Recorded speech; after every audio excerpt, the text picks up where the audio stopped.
Il apparaît ensuite que le 3 octobre, l'auteur des faits a emprunté un train à la gare de Gonesse à 8h22.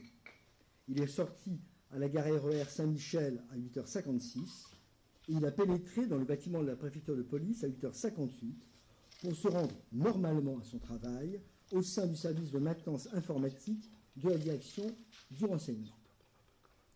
Il est ressorti de la préfecture de police à 12h18 pour se rendre dans un magasin de la rue Saint-Jacques. Il a acheté à 12h24 deux couteaux. Un couteau de cuisine métallique d'une longueur totale de 33 cm, muni d'une lame de 20 cm, et un couteau à huître. En sortant de ce magasin, l'auteur a entrepris un détour au cours duquel il a dissimulé sur lui les couteaux qu'il venait d'acheter. Il doit être souligné que durant toute cette séquence, le comportement de l'individu ne trahit aucune fébrilité. Il est revenu à l'entrée de la préfecture à 12h36 et a rejoint son service à 12h42. Il en est ressorti 5 minutes plus tard, avant d'y revenir à 12h51 pour pénétrer dans son bureau à 12h53. Une fois dans ce bureau, et dans les circonstances qui doivent encore être précisées, l'auteur a blessé mortellement à l'arme blanche 2 personnes qui y étaient restées afin de prendre leur repas.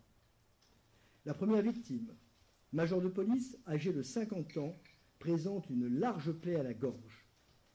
La seconde, gardien de la paix âgé de 38 ans, a été mortellement touché par de multiples coups de couteau dans la région thoraco-abdominale. Sans qu'il soit nécessaire d'entrer dans le détail des blessures constatées, il peut être indiqué que les autopsies réalisées à la suite de ces décès attestent d'une scène d'une extrême violence. Après avoir tué les 2 premières victimes, l'auteur s'est dirigé vers un autre bureau situé au même étage, à l'intérieur duquel il a porté plusieurs coups de couteau à un adjoint administratif de 37 ans, dont 2 devaient se révéler mortels. Dans le même trait de temps et dans les circonstances qui restent à préciser, il a tenté de pénétrer dans un autre local, heureusement fermé, où se trouvaient 3 autres fonctionnaires en train de déjeuner.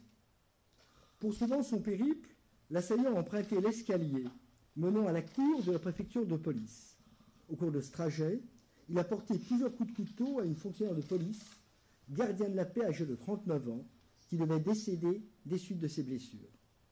Enfin, une fois parvenu au rez-de-chaussée, il a blessé grièvement à la gorge une adjointe administrative qui attendait l'ascenseur et dont le pronostic vital n'est désormais plus engagé. Une fois arrivé dans la cour de la préfecture, l'agresseur a commencé par menacer avec son couteau une personne qui tentait en vain de le raisonner. Il s'est retrouvé ensuite à une douzaine de mètres d'un gardien de la paix stagiaire qui lui a alors intimé l'ordre de poser son arme. Le même a fait alors plusieurs sommations afin de lui demander de se rendre, sans succès, jusqu'au moment où l'auteur, qui progressait vers lui lentement, s'est mis à courir dans sa direction en pointant son couteau. Devant sa détermination, le gardien de la paix a fait feu à 2 reprises afin de le neutraliser. La durée totale de ce périple meurtrier a été estimée à environ 7 minutes entre son arrivée à son bureau à 12h53 et sa neutralisation à 13h.